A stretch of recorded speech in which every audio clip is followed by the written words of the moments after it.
Bonjour mes amis, c'est toujours moi, Paul Régimbal, puis c'est ça, on va se faire une autre petite capsule vidéo. Hein, on en est à notre 3e ou 4e semaine de confinement, si on peut appeler ça comme ça, puis vous me manquez, j'ai hâte de vous voir. Puis on fait ces petites capsules-là, comme je le disais, hein, pas en remplacement des conférences, parce que tous les thèmes que je vais aborder ici, on va les réaborder dans une conférence complète. Pas en remplacement, mais pour donner un petit peu de matériel à tous les semaines, là, pour faire suite à cette série-là sur les grandes blessures, les conséquences et le traitement. Puis aujourd'hui, puis la prochaine fois, ben regarde, ça ne sera pas le fun. On va parler d'abus sexuels. Pourquoi qu'on va parler d'abus sexuels? Pour la bonne raison que parmi les gens qui ont développé de graves dépendances, alcool, toxicomanie, le jeu, la dépendance affective, parmi ceux qui ont développé de graves dépendances, ben beaucoup d'entre nous avons vécu l'abus sexuel. Et la plupart n'en parlent jamais. Même, il y en a une grande quantité qui s'en rappellent même pas. Parmi ceux qui s'en rappellent, ben, la plupart vont dire « c'est du passé, j'ai tout pardonné, puis c'est réglé ». Si c'est vrai que c'est tout réglé, mon ami, pourquoi ta vie est un enfer? Comment ça se fait que tu continues à te faire abuser? Comment ça se fait qu'à ton tour, tu es abusé vis-à-vis des autres? Comment ça se fait que tu n'arrives pas à être capable de vivre si c'est vrai que c'est du passé, tu sais? Pour moi, ce sera du passé la journée où je l'aurai dépassé, où je serai ressuscité à ça.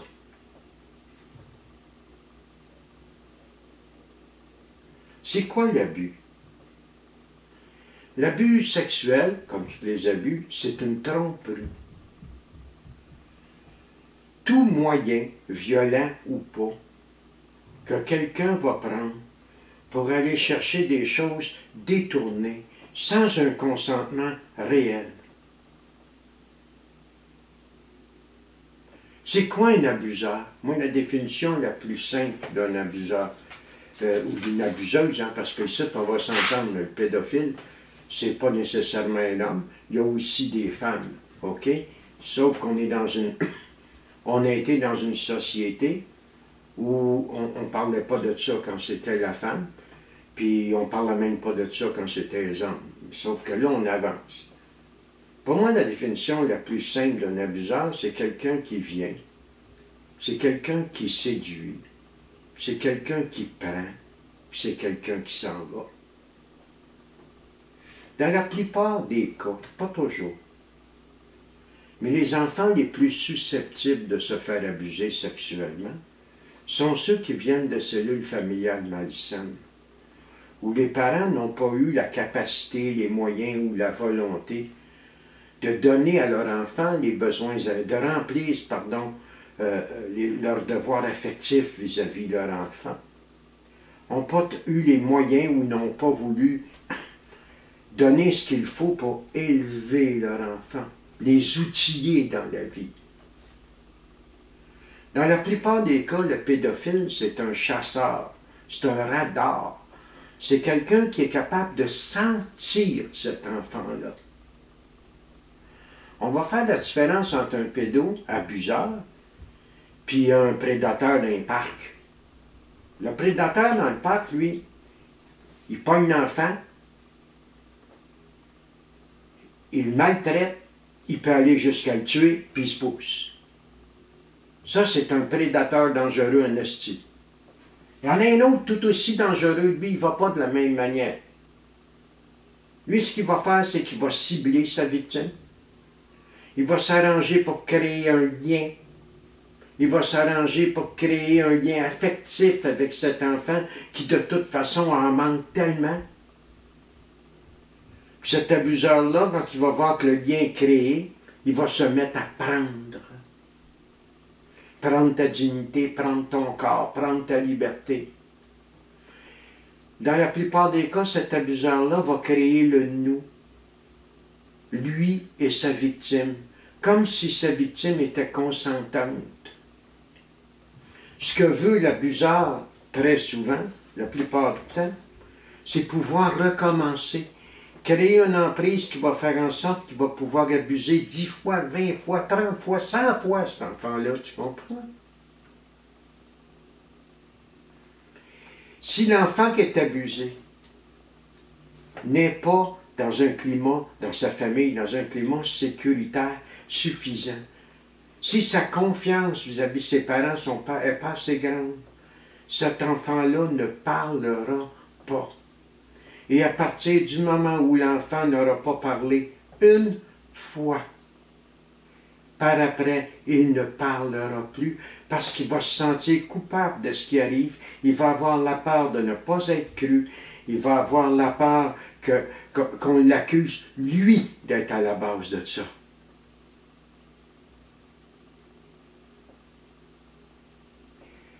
En matière de sexualité, il y a abus à partir du moment où il y a 3 ans de différence entre le plus jeune et le plus vieux. Autrement dit, il y a des enfants abuseurs, c'est une minorité, il y en a là. Un enfant de 6 ans qui forcerait d'une façon ou d'une autre un enfant de 3 ans à la sexualité, bien c'est l'abuseur de l'enfant de 3 ans. Parce que la différence d'âge est trop grande pour que le plus petit puisse s'affirmer devant le plus grand.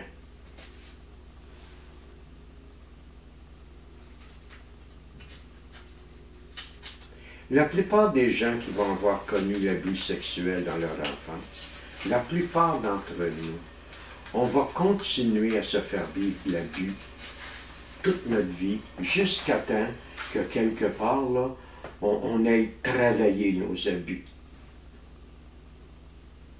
Qu'est-ce qu'un abuseur?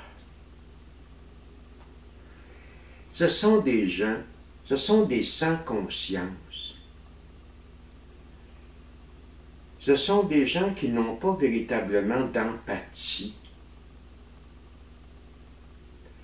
Ce sont des gens qui ne recherchent que leur satisfaction personnelle. Ils n'éprouvent jamais de remords ou de culpabilité véritable. Ils peuvent le simuler. Ils sont champions dans l'art de manipuler. Ce n'est pas juste des abuseurs sexuels, c'est des abuseurs, point. Ces gens-là n'ont pas de remords. Ils n'ont aucune sensibilité pour sa victime. Zéro, total.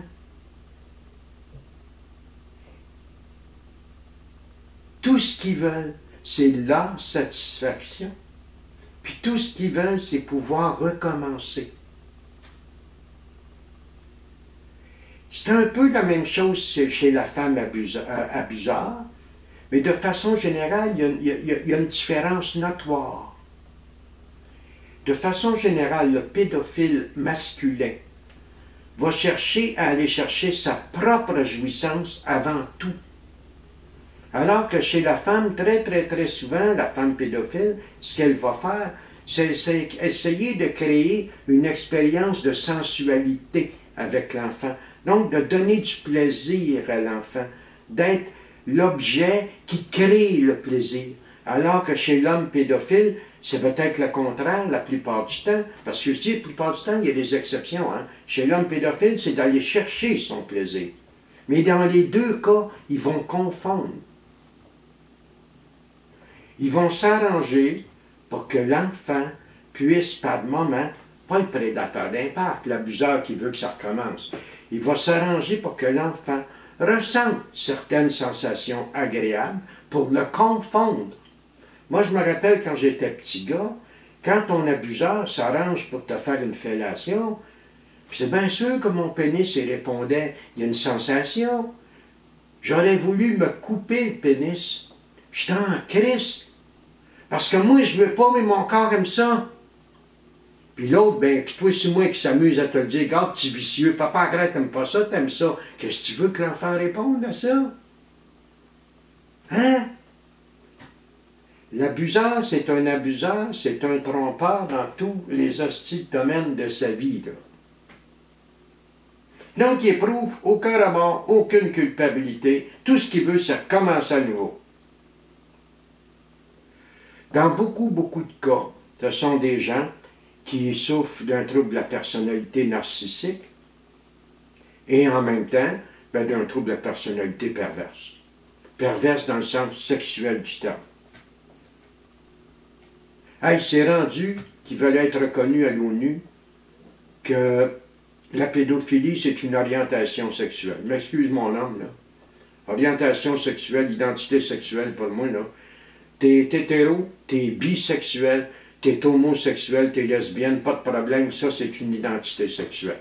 La pédophilie, tabarnak, c'est une déviation sexuelle. Excuse le tabarnak, mais ça fait du bien.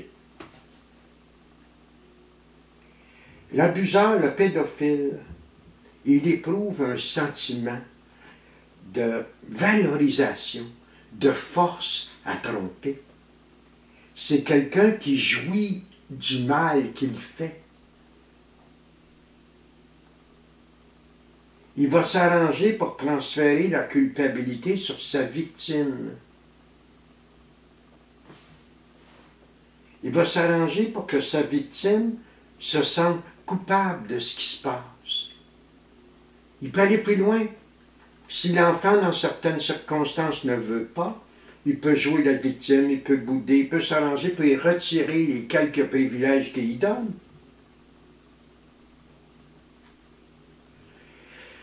Le pédophile projette de lui, dans la plupart des cas, une image qu'il n'est pas vraiment. Comme tous les narcissiques. Ça va faire quoi, ça, quand m'a grandi? Qu'est-ce que ça va faire dans ma sexualité, quand m'a grandi? Deux choses possibles. Première chose, une sexualité excessive. Moi, c'était mon cas.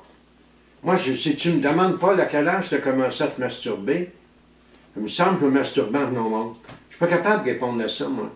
Moi, ce que je sais, c'est quand j'étais tout petit gars, je me masturbais. C'est sûr que j'éjaculais pas. Mais j'allais chercher une forme d'orgasme. J'avais un but. J'allais chercher quelque chose. Tout jeune, j'avais déjà une sexualité qui était anormalement développée. Anormalement mature pour un petit gars de 6, 7, 8, 9, 10 ans. C'est pas normal. Là. Soit que tu vas avoir une sexualité excessive, ou bien tu vas avoir une sexualité absente. Rares sont ceux dans notre gang, puisqu'il y en a, qui vont avoir une vie sexuelle dans leur vie d'adulte, qui est normale. Rares sont ceux d'entre nous qui ont ça. Les abusés. Soit tu es excessif, soit tu es absent. Moi, je me rappelle dans le début vingtaine, là, je suis jeune soldat, puis j'ai 20 ans, man. J'ai une belle petite blonde. Puis je vais me trouver dans des situations où je vais accepter d'aller coucher avec des bonnes femmes de 50 ans. Écoute-moi, aujourd'hui, une bonne femme de 50 ans m'a regardé et je la trouve belle, là. Mais câlisse, quand j'avais 20 ans, une bonne femme de 50 ans, là, ben, j'allais avec juste parce qu'elle voulait.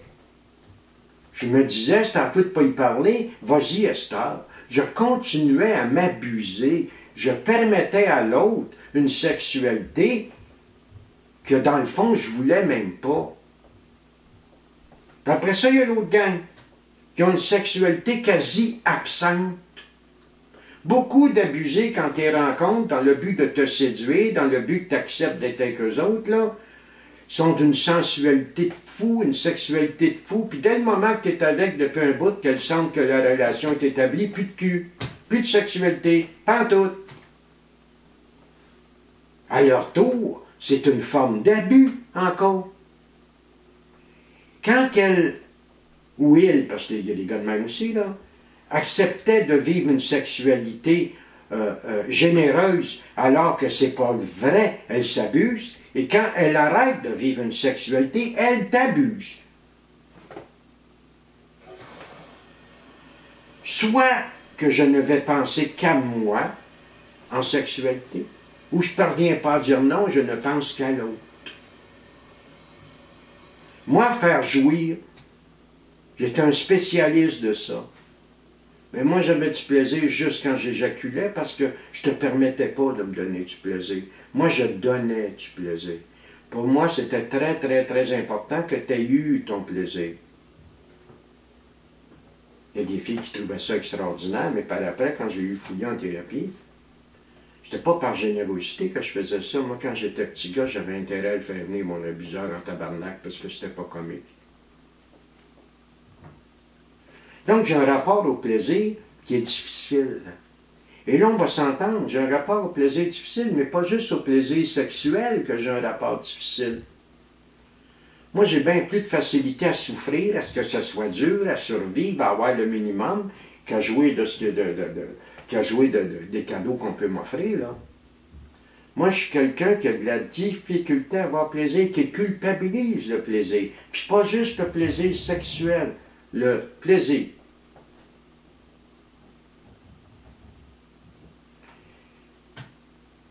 Moi, être quelqu'un qui, physiquement, ne se sentira jamais adéquat.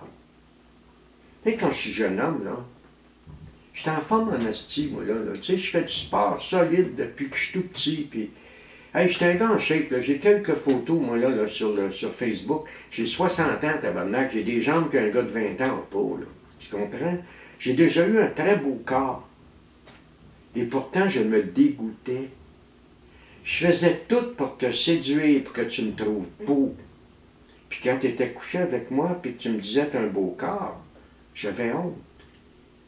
Je n'étais pas capable de le prendre. Je me sentais jamais adéquat.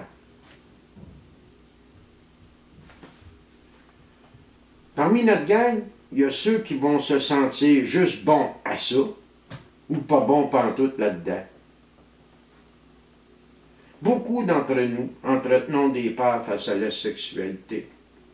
Allons accepter des choses qu'on n'en parle pas.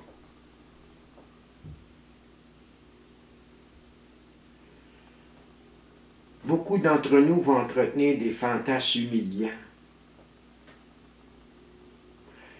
Beaucoup d'entre nous vont attendre d'être contraints pour la sexualité. Ils vont par obligation, même si ce n'est pas l'autre qui le contraint, il se contraint. Pareil comme quand j'étais petit gars, j'ai perçu mon corps, comme étant la cause de mes problèmes. Quand j'étais petit gars, je détestais mon corps parce que mon corps avait du plaisir. Moi, longtemps dans ma vie, j'aurais aimé ça pour avoir de corps. Pourtant, je faisais tout pour te séduire, je faisais tout pour être beau. Il y a une fois, là, début trentaine, à tabarnak, je descends sur la rue Saint-Denis, c'était un samedi, j'étais en short, puis j'ai un beau bas d'athlétique dans ce temps-là. Là. Puis une belle jeune femme qui s'en vient, puis qui monte le trottoir, puis moi, je descends, puis... Hey, elle me regarde dans le sacrement, comprends-tu? Puis moi aussi, je regarde, mais moi, j'ai honte de la regarder. Elle n'a pas honte, pantoute, elle me regarde dans le sacrement. Puis là, je passe à côté d'elle, puis elle se revient d'abord, elle me regarde les fesses, elle me regarde les pattes. Je me suis senti assez mal. Je serais parti en courant. C'est pas normal. Elle était belle, ce fille-là. J'étais tout seul. J'avais juste à lui faire un sourire, moi, puis j'étais winner. Sois certain de ça, t'sais. Je me serais sauvé en courant. Mais en même temps, ça me faisait tellement plaisir. Mais en même temps, j'avais tellement peur. Ne m'appelle pas que j'ai vécu l'abus sexuel. Tu me crées-tu, câlisse? Combien de fois j'acceptais la sexualité pour ne pas être abandonné? Ça, c'est plus chez les filles. Il y a des gars de même aussi. Combien d'entre nous, les abusés, on va se servir de la performance sexuelle pour s'attacher l'autre? Une tonne.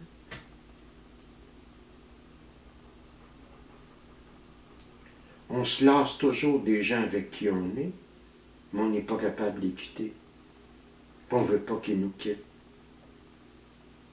Pourquoi je fais ça? Parce que je n'ai pas maturé.